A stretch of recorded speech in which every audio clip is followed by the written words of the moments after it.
Senhor Deus, possa sentar sabedoria. Olá, gente, quero saudá-los com a paz do Senhor, que ultrapassa qualquer entendimento. Eu sou Evangelista Patrícia. Deixe o seu like, deixa o seu comentário e estamos juntos aí, em nome de Jesus. Que o Senhor possa nos abençoar com toda a sorte de bênção, em nome de Jesus, amém? Nós hoje vamos entrar em 1 Samuel, capítulo 4. 1 Samuel, capítulo 4, que nós vamos entrar aí, para a honra e glória do Senhor. Aqui no capítulo 4, Deus já tinha avisado para Deus, aqui no só recapitulando, Deus chama Samuel e entregou uma palavra para Samuel entregar para o profeta Eli, aqui no capítulo 3, né? Então Deus fala com Samuel em sonhos. Aqui no capítulo 3, esta é a quarta declaração que contrasta Samuel com os depravados filhos de Eli. A palavra era de muita valia porque o pecado tinha bloqueado a revelação de Deus. O pecado bloqueia a revelação de Deus aos nossos corações, né? E aqui Deus falou, e aí aqui no capítulo 3, a lâmpada de Deus, quando fala no capítulo 3, é uma referência ao castiçal de ouro, cujas 7 lâmpadas eram ajustadas cada noite e queimava até que se acabasse o óleo pela manhã. E antes que a lâmpada se apagasse, aponta para algum momento, para as primeiras horas da manhã. Então, sempre tinha que manter essas lâmpadas acesas. Então, aqui ele entregou, Samuel, né, conta a visão a Eli. Um homem, lá no capítulo 2, um homem já tinha avisado o profeta Eli. E aqui Deus fala com Samuel.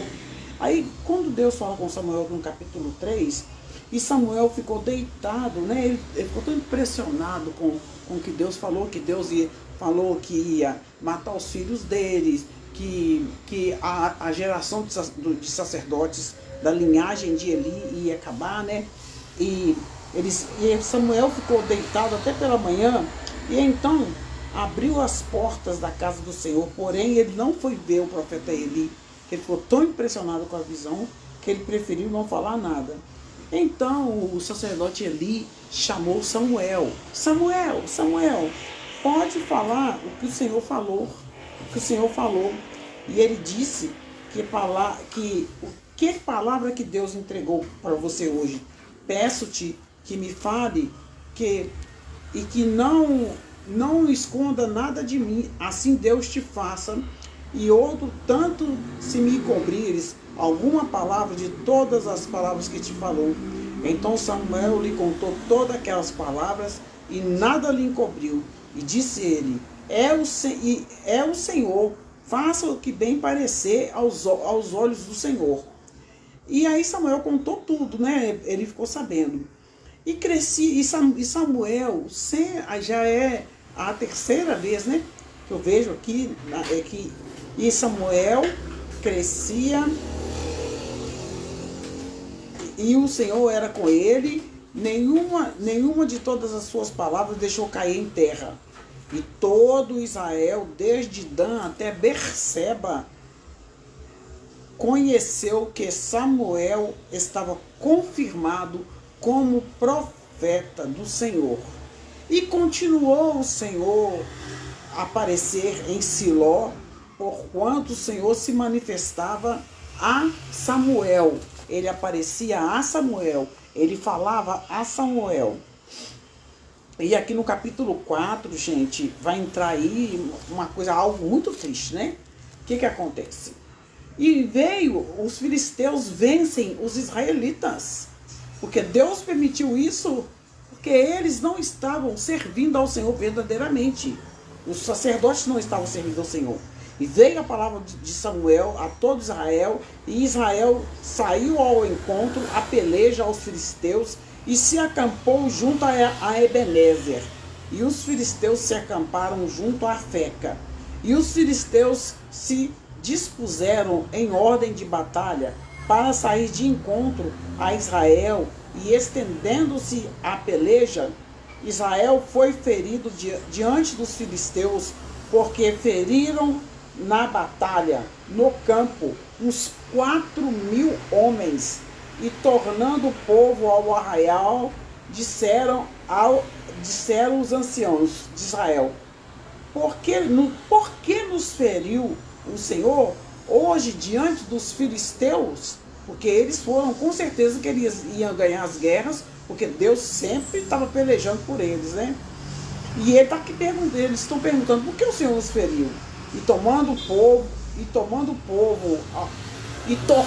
povo voltou ao arraial, e disseram os anciãos de Israel: por que nos feriu o Senhor diante dos filisteus? Então vamos trazer, né, de Siló, já que nós somos feridos, vamos pegar a arca do concerto do Senhor e venha no meio de nós, para que nos livre das mãos dos nossos inimigos.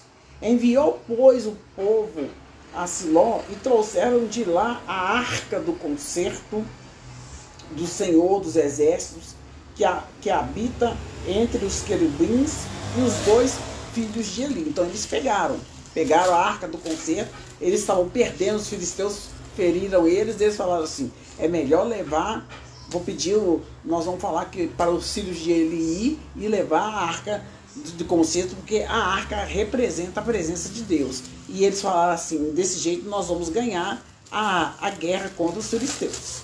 Então, gente, aqui faz o aperto que Ofni e Finéias estavam passando, porque eles não estavam com a vida reta diante de Deus.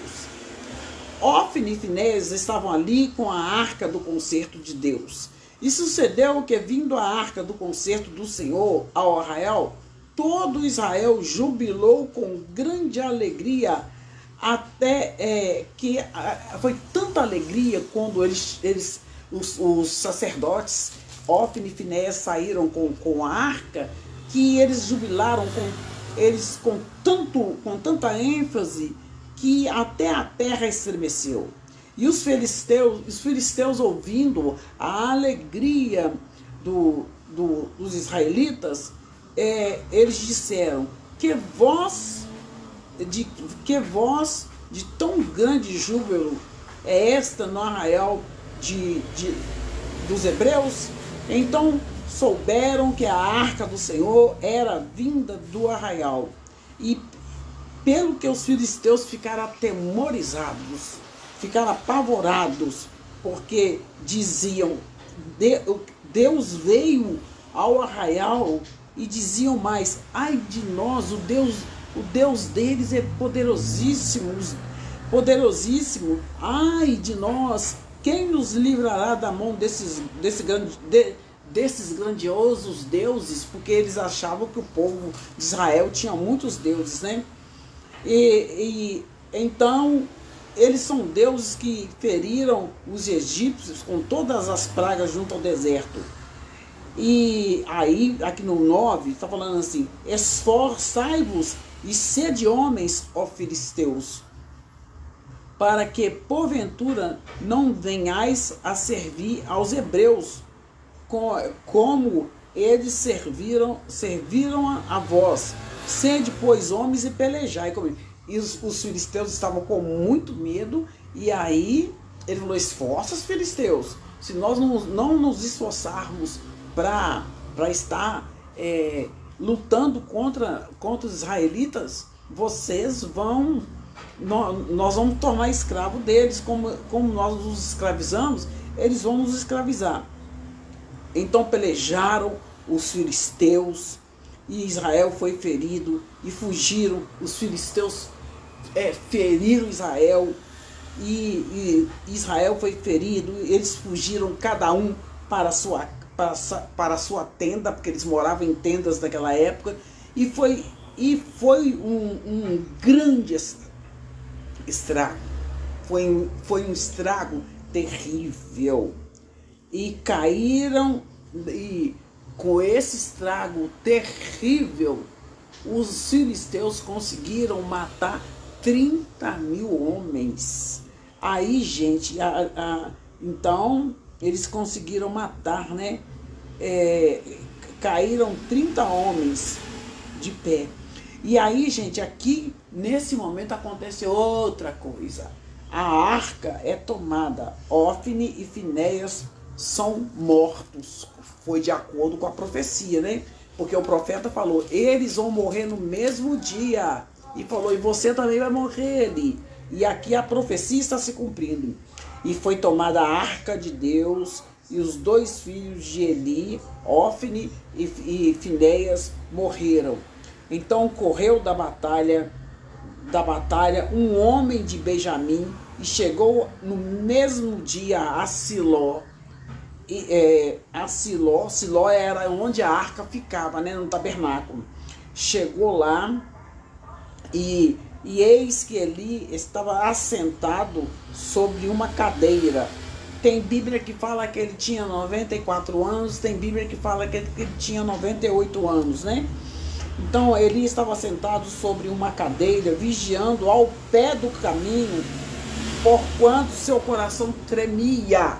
Estava tremendo, porque ele já sabia o que ia acontecer. Tremendo pela arca, mas ele estava mais preocupado com a arca, parece que ele estava mais preocupado com a arca do que com Deus, né? Pelo menos aí, aqui começou a valorizar, né? Tremendo, pois aquele homem foi anunciar na cidade. Toda a cidade gritou. Ele estava em pé, ele estava sentado, né? E Eli, ouvindo a voz do grito, disse, que voz de alvoroço é esta? Então chegou aquele homem benjamita, de grande pressa, com muita pressa mesmo, né? Com muita pressa. E Eli já era da idade, aqui já está falando, nessa Bíblia fala aqui 98 anos, tá? Nessa Bíblia aqui fala que ele tinha 98 anos. Eli já com 98 anos, e ele já não enxergava direito. E aquele homem disse a Eli, sou eu que venho da batalha, porque eu fugi hoje da batalha. Eu fugi da batalha, e disseram, que aconteceu? O que aconteceu com os meus filhos? O que aconteceu, meu filho? Por que você fugiu da batalha? O que aconteceu? Aí ele disse aquele homem a Eli, né? Então ele respondeu o que ele trazia as novas, e disse, Israel fugiu diante dos filisteus. Israel perdeu a guerra, e houve grande destroço, e destruiu, muita gente morreu. Houve grande destroço entre o povo. E além disso também, os teus 2 filhos, Ofni e Finéias, morreram, e a arca de Deus foi tomada. Nossa, a arca representava a presença de Deus, a arca do concerto, né? E aqui a arca foi tomada. Aí, gente, aqui ainda no capítulo 4 acontece a morte de Eli. A morte de Eli e da mulher de Finéias. E sucedeu que, fazendo ele menção, o homem falando que a arca foi tomada, a arca de Deus foi tomada pelos filisteus, Eli caiu da cadeira para trás da banda da porta, e quando ele caiu, ele quebrou o pescoço e morreu. Porquanto o homem era velho e pesado, e tinha ele julgado a Israel, ele julgou Israel durante 40 anos, e ali acabou de morrer o velho sacerdote, cumprindo também a palavra de Deus, que falou que ele ia morrer, ele e seus filhos, porque ele não chamava a atenção dos seus filhos, que eram sacerdotes, mas cometiam pecados terríveis, né? E aqui tá falando assim, olha. E aí, gente, a esposa de Finéias, né, a nora de Eli, estava grávida. E o próximo ao parto. E ouvindo estas notícias, essas notícias de que a arca de Deus foi tomada e que seu sogro e seu marido morreu, ela encurvou-se e deu à luz, porquanto as dores lhe sobrevieram. Ela deu à luz, né? E ela teve muita dor, que naquela época não tinha nem anestesia, né, gente? Veio dor forte, porque ela deu à luz de susto, porque tomaram a arca do Senhor, o marido dela morreu, e o profeta Eli morreu, o sacerdote Eli morreu, né? E ao tempo em que ela foi morrendo, ela ia morrendo, e disseram as mulheres que estavam com ela: não temas, pois você teve um filho. Aí ela, porém, não respondeu, nem fez caso disso. Ela nem ligou para o nascimento do menino. Mas ela só fez isso. Ela chamou o menino de acabou. E significa, né? A glória do Senhor foi-se embora de Israel. A glória de Israel foi-se embora, porque eles tomaram a arca. Então, aqui, por isso que ela colocou o nome do filho dela de Acabou. Coitado do menino, né?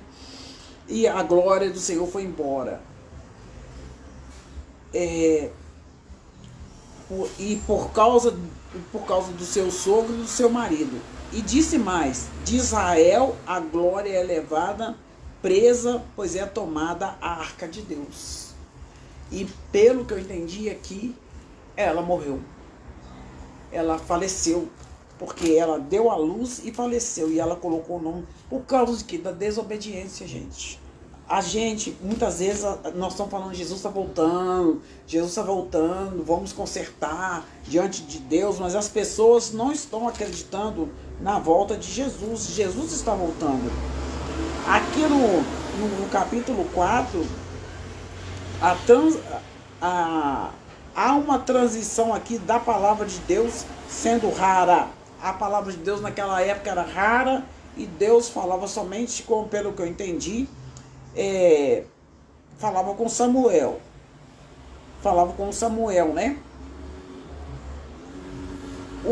Os filisteus, um povo de origem não semita, que migrou de Creta, primeiramente durante a época de Abraão, 2000 anos antes de Cristo, e novamente ao redor de 1200 a.C., viviam em 5 cidades localizadas na parte do sudoeste, né, de Canaã. Gaza, até hoje, né, é chamado de Gaza, né, até os dias de hoje. Gaza, Asquelon, eu não sei se eu creio que Asquelon mudou o nome, depois eu tenho que olhar aqui. Asquelon, Gate, Asdod. A Feca está localizada nos contrafortes, cerca de 32 quilômetros ao oeste de Siló. E por que Deus os feriu? Eles estavam perguntando, porque na hora de pecar todo mundo peca, mas depois todo mundo faz 500 perguntas, né? Aqui eles culparam a Deus. Olha para você ver, eles andavam pecando, eles não queriam nada com Deus, e aqui eles culparam a Deus, a Deus por uma derrota trazida pelo seu próprio pecado e ignorância. Essa derrota foi trazida por eles mesmos por causa do pecado e da ignorância. E a arca do concerto era uma caixa que os filisteus tomaram a arca do concerto, né? E eles falaram assim: agora nós temos o Deus de Israel, eles pensaram, né? E o que tinha nessa arca do concerto? Essa arca do concerto tinha as tábuas da lei de Moisés, né? Dentro da arca do concerto tinha as tábuas da lei, de Deus, a base do relacionamento da aliança entre Israel e Deus.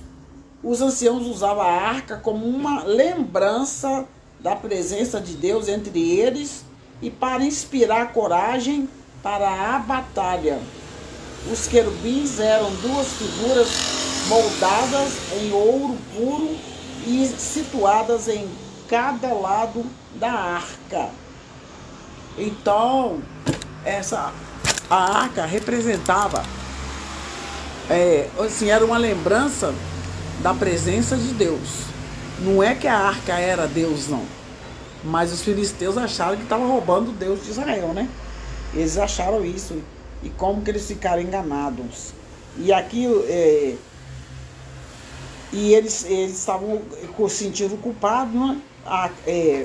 Aliás, eles jogaram a culpa em Deus. Nunca, né? Eu fico pensando, às vezes nós sabemos que tem acontecido muitas desgraças no mundo, tem acontecido fome, guerra, destruição, filho contra o pai, mãe contra filho, pai matando filho, aquela confusão toda. E às vezes a pessoa pergunta, por que Deus fez isso? Não. As coisas estão acontecendo por causa da ignorância e da desobediência do povo. Deixe o seu like, deixe o seu comentário. Eu sou a evangelista Patrícia, sou Patrícia Regina Flor de Maio. Em nome do Senhor Jesus, vamos buscar conhecimento. Onde que nós vamos buscar conhecimento? Na palavra de Deus. Na palavra de Deus diz assim, e conhecereis a verdade, e a verdade vos libertará. Em nome de Jesus. Amém? Foi um prazer estar lendo a palavra, livro de 1 Samuel, capítulo 4. Deus abençoe.